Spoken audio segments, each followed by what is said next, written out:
후보자에게 묻겠습니다. 그 후보자의 과거 이력이 헌법재판의 정치적 중립에 영향을 미칠 수 있다라는 그런 우려와 지적이 제기되고 있는 걸 알고 계시죠? 네. 그리고 근데 후보자는 아까 뭐 다수의 어떤 법조인들이 지지 선언을 하는 그런 과정에 참여한 적은 있지만 뭐 그렇게 적극적으로 혼자 나선 일은 없다라고 그런 취지로 말씀하셨습니까? 정당에 가입한 사실이 있습니까? 없습니다. 없습니까?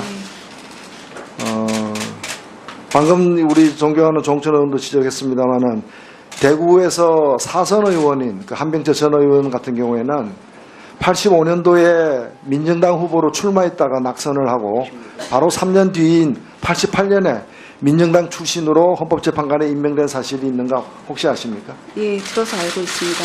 예, 김대중 대통령 비서실장을 지낸 조승형 전 의원도 민주당 출신으로 헌법재판관을 지낸 사실을 알고 계시죠? 예, 들었습니다. 국회 개헌특위에서 헌법재판관의 자격을 법조인이 아닌 사람에게까지 넓히자라는 개헌 논의가 진행 중인 거 혹시 들으셨습니까? 예. 재판관의 다양성은 흠결이 아니라 오히려 우리가 추구해야 할 방향이고 그것이 어떤 개혁의 어떤 실내용이라는 그런 지적에 대해서는 어떻게 생각하십니까? 저 의원님께서 말씀하신 취지에 저도 전적으로 공감을 하고 헌법재판소가 우리 사회의 다양한 갈등과 이해관계를 조정하는 집단이니만큼 그 구성이 보다 다양화되어야 된다는 점에 대해서 저도 깊이 공감하고 있습니다. 예, 지금 우리나라 그 헌법재판관 출신 중에서 가장 좀 긴 기간을 헌법재판관으로 이제 재임했던 분이 김문희 전 재판관입니다. 이분은 두 차례 이제 재판관을 역임을 했는데요. 이분이 그 헌법재판소 한국 현대사를 말하다라고 쓴 저서에서 이 헌법재판관의 구성에 관해서 통렬히 비판하면서 법학자, 정치인, 외교관 한 사람 정도씩 필요하다. 법관으로 오랫동안 일한 사람은 헌법재판관을 민형사재판처럼 하려는 경우가 있다고 하면서 이 다양성을 강조했는데 이게 대해서 어떻게 생각하십니까?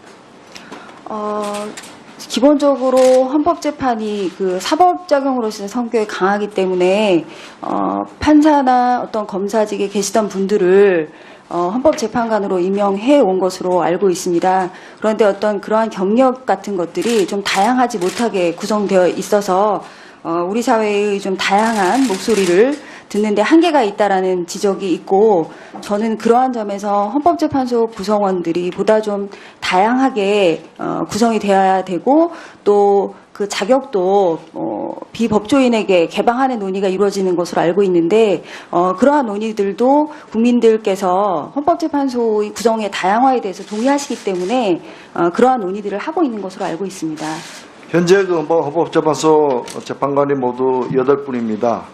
근데 대부분이 서울대 법대를 졸업했고 그리고 또 대부분이 한 분을 제외하고는 다 판사 출신이에요. 이렇게 될 경우에는 비슷한 어떤 가치관, 철학으로 비슷한 어떤 판결을 내릴 가능성이 크고 우리 국민들이 다양하게 갖고 있는 그런 가치관을 제대로 반영하기 힘들다라는 그런 지적에 대해서는 어떻게 생각하십니까? 지금 의원님께서 말씀하신 내용에 저도 깊이 공감하고 있습니다. 예, 후보자 유학 중인 자녀 그 계좌와 관련해서 말씀을 드리겠는데 계좌가 모두 4개죠? 예, 맞습니다. 제가 이 후보자 제출한 자료를 보니까 4개의 계좌 중에 하나가 주거래 예. 계좌이고 또 하나는 적금 계좌이고 하나는 영국 법에 따라서 1인당 1개씩의 어떤 면세 통장을 허용하기 때문에 면세용으로 하나를 가지고 있고 그 다음에 마지막 하나가 이번에 제출을 갖다가 뭐 어젯밤 이전까지 제출하지 않았던 늦게 제출했던 그 계좌인데 이 계좌가 주로 학비와 생활비 용도입니까? 그러니까 제가 그 잔액이 지금 영원으로 되어 있는 계좌가 아마도 저희가 송금을 했던 계좌가 아닌가 싶고요. 그리고 그 계좌에서 이제 주로 저희 딸이 학비와 생활비를 사용하는 계좌로 돈이 이체가 됐었던 것 같습니다. 그래서 예. 제가 어저께 그 영국 옥스포드시에 거주하고 있는 교민들에게 전화를 해서 한 확인을 해봤습니다. 해봤더니 요즘에 학비가 옥스퍼드 대학 학비가 17,000 내지 18,000파운드 그리고 생활비가 연 10,000파운드 내지 15,000파운드 든다고 하는데 맞습니까? 연 학비가 23,400 파운드 정도. 그렇습니까? 예, 그렇게 들었고 또 그 외에 기숙사비와 생활비 같은 것들이 있었습니다. 그거는 한 번 더 확인을 해 주십시오. 제가 예. 그 옥스퍼드 대학교 그 홈페이지에 들어가서 확인한 것도 네. 그 교민이 전달한 내용하고 비슷하거든요.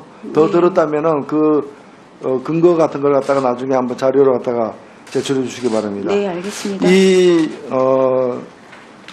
지금 유학 중인 자녀가 스스로 뭐 돈 번 일은 거의 없는 것이죠. 예. 예, 그렇다면은 이 학비나 생활비는 사실 뭐 상속세나 증여세 대상이 아니죠. 예. 예, 그렇다면은 이 자녀에게 학비나 생활비 등 법에서 정한 그 세금이 면제되는 그런 용도 이외의 목적이나 용도로다가 거액의 돈을 갖다가 준 일이 있습니까? 아니, 그런 사실은 전혀 없고 송금한 돈은 전부 다 학비와 생활비, 기숙사비로 쓰였습니다. 예. 그다음에 이 그 미제출 계좌의 현재 잔고가 얼마인지 다시 확인해 주시기 바랍니다. 예, 어제 의원님께 드린 자료에 그 잔액이 영원으로 되어 있는 거 영원으로 되어 말고 있습니다. 예. 근데 그거 사실입니까? 예. 그 이후에 계좌의 변동은 없습니까? 그 이후에 그러면 제가 다시 그 이후에 변동 내역까지 확인해서 드리겠습니다. 그러니까 저한테 마지막이라고 해서 제출한 미제출 계좌 75080468 예. 이 계좌의 잔액이 0으로 돼 있는 예. 아까 0으로 돼 있기 때문에 제출 안 했다고 예. 예. 이것이 맞는지 예, 맞습니다. 금액이 얼마인지 다시 확인해서 다른 네. 제출해 주시기 알겠습니다. 예, 수고하셨습니다. 다음은 존경하는 정성호 의원님 질의해 주시기 바랍니다. 예, 경기도 양주 출신의 정성우 의원입니다. 먼저 이유정 후보자, 그 헌법재판관 후보자로 지명되어 축하드리는 바입니다. 다른 분들은 또 일부 다른 견해가 있습니다. 우리 후보자가 정치적으로 특정 이념이나 정당에 경도된 게 아닌가, 정치적 편향성이 있어갖고 헌법재판의 정책 중립성 또는 공정성 훼손의 우려가 있지 않나 이런 우려를 하는데 저는 우리 후보자의 지나온 변호사로서의 역정을 봤을 때 우리는 저는 완전히 다르게 생각합니다. 우리는 많은 법률가들이 적지 않은 법조인들이 불법과 부정의가 공공연하게 횡행하고 또 권력의 남용으로 국민의 기본적 인권이 침해될 때 또 그런 상황에서 인권과 정의 또 소수자와 사회적 약자를 위해서 법률가로서 소신과 양심에 따라 자기 목소리 낸 것은 저는 매우 자랑할 만한 태도라고 생각하고 좀 긍정적으로 생각합니다. 그 점에 관련된 우리 후보자의 어떤 견해를 좀 한번 말씀해 보시죠. 사실은 제가 이제 여성으로서 변호사로 활동을 하기 시작한 때에는 여성 변호사가 많이 없었습니다. 그래서 저에게 도움을 요청하는 여성들이 제법 있었고요. 성폭력 상담소 법률 상담이라든가 또 여성단체협의회 어떤 자문위원들을 하면서 우리 사회 여성들이 얼마나 차별을 받고 또 현실 속에서 어렵게 살고 있는지 이런 것들을 몸소 체험한 그런 경험들이 많이 있고 또 그분들을 도와주기 위한 공익소송들도 많이 진행을 했었습니다. 그래서 그러한 어떤 경험들 때문에 제가 이 자리에 오게 된 것이 아닌가 생각하고 그러한 경험들을 제가 만약에 재판관이 된다면 헌법재판의 결과에 또 이러한 분들의 목소리가 반영될 수 있도록 충실히 노력하려고 생각하고 있습니다. 예, 그렇습니다. 대통령께서 많은 그 여성 법조인들 중에서 또 많은 그 법률가들 중에서 이유정 후보자를 헌법재판관으로 지명한 전 취지는 그런 거라고 생각합니다.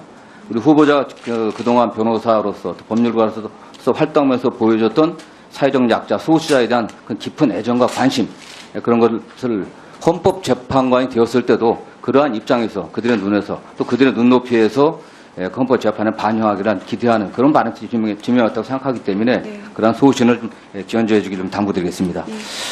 그 후보자 이거 딸과 관련된 그 계좌에 관련해 갖고 말입니다. 네. 좀 정확히 기억을 못 하고 계시는 것 같은데 다른 의원님이 질의했던 자료라든가 네. 아까 또 의원님이 질의했던 그 PTP 자료에 나온 계좌번호들 정확히 확인해 갖고 네. 좀 정확히 좀 설명을 해주세요.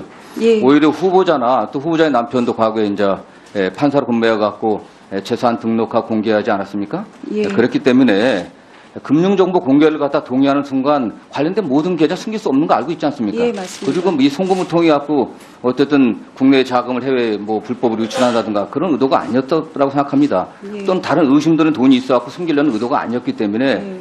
저도 국회의원 3번 하면서 매년 재산 등록하면서 조금씩 착오가 있어 갖고 저나 우리 가족이 모르는 계좌도 있어 갖고서 실수하는 경우도 있어요. 정확히 확인해 갖고 그건 잘 해명하길 좀 바라고요. 예. 아까 그 후보자가 본 이 질의 시작되기 전에 그 후원 때문에 좀 이러저러 이제 의원들 간에 공방이 있었는데 후원하고 나서 우리 후보자가 후원했던 그 의원하고 뭐 통화하거나 만난 사실이 있었습니까?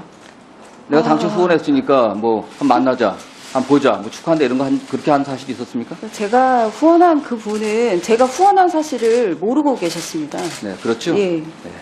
오히려 정치자금법상 후원할 수 없는 사람이 후원하면 문제되겠지만 국민들이 정치자금법에 의한 절차에 의해서 합법적인 후원하는 것은 이 민주주의 발전에 매우 중요한 겁니다, 사실은. 대개 법조인들이 후원들을 잘 안 해요, 되게 작았고 말입니다. 그럼에도 불구하고 우리 후보자가 또 어떤 나름대로 어떤 정책 견해를 가지고 후보자와 같은 어떤 그런 견해를 갖다 대변할 수 있는 정치인에게 후원하는 것은 바람직한 일입니다, 사실은. 그게 부끄러워할 일이 아니에요, 사실요. 다만 그런 것 때문에 그 후보자, 그 당선된 정치인과 그 정치인이 두 분이 당선됐죠. 예. 당선된 정치인들과 일정한 대화를 하고 뭐 어떤 정직하지 못한, 정당하지 못한 거래를 한다거나 이런 걸 하진 적이 없지 않습니까? 전혀 그런 그렇기 일은 때문에 없습니다. 그 부분에 관련해서는 좀 당당하게 얘기하면 될 것 같고요. 그 다음에 지금 헌법재판소가 지금 대통령이 3명을 임명하고 대법원장이 3명을 지명하고 국회 3인 선출하고 있는 거 아시죠? 예. 왜 그렇게 하는 걸로 생각하고 있습니까? 삼권 분립의 그 원칙에 따라서 헌법재판소를 입법부와 사법부와 행정부가 각 3명씩 구성을 하도록 그렇게 되어 있고 또 그렇게 함으로써 정치적인 중립과 공정성을 기하기 위한 장치라고 생각하고 있습니다. 네, 그렇습니다. 그리고 그 중에서 국회에서 선출한 3인의 헌법재판관이 국회 내에서는 어떤 절차로 대개 선출되는지 아십니까? 이게? 국회에서도 청문회를 거쳐서 동의 절차를 밟는 것으로 알고 있습니다. 구체적으로는 이제 여당이 1명 예. 지명해서 선출하고 야당에서 1명하고 여야가 합의해서 합니다. 예. 그런 과정에서 여야는 철저하게 그 자기 소속 정당의 자기 당의 정파성을 갖다 대변할 수 있는 그런 후보를 되게 선출합니다. 사실. 예. 그러나 그런 후보자들이 헌법재판관으로 임명돼 갖고서 그 정당의 어떤 정책 노선을 따르거나 또 그게 편향된 어떤 행동을 하거나 그런 판결에 영향을 미쳤다는 얘기를 들어본 적 있습니까? 저는 그렇지 않다고 생각합니다. 지금까지 헌법재판소의 결정에 대해서 어떠한 결정이든 저는 많은 국민들이 정당한 결론이고 또 올바른 결론이라고 승복하고 있다고 생각을 하고 헌법재판관이 어떤 기관에 의해서 지명됐다는 것 때문에 본인들의 의견이 좌우되는 일이 있었다라고 생각하지 않습니다. 네, 저희 같은 생각입니다. 국회에서 특정 정당이 자기 정당의 노선과 같이 이념과 가장 유사한 후보자라고 생각해서 선출했던 그런 후보자 역시도 헌법재판관이 됐을 때 그런 오해를 받은 분이 한국에 계시지 않습니다. 헌법과 법률과 양심에 의해서 소신껏 판결했기 때문에 후보자의 어떤 그 과거의 행적과 관련해 갖고 정치적 편향성이 저는 뭐 그런 것이 문제된다고 하는 것은 전혀 상식 밖의 어떤 주장이라고 생각하고 있고 후보자 역시 그러한 관점에서 헌법재판관이 됐을 때 엄정하게 정치적 중립과 공정성 그리고 후보자를 지명한 국민들의 뜻, 소수자 사회적 약자를 위해서 일하라고 하는 그런 입장들을 견지해 주기 좀 당부드리겠습니다. 네, 명심하겠습니다. 예, 수고하셨습니다. 다음 존경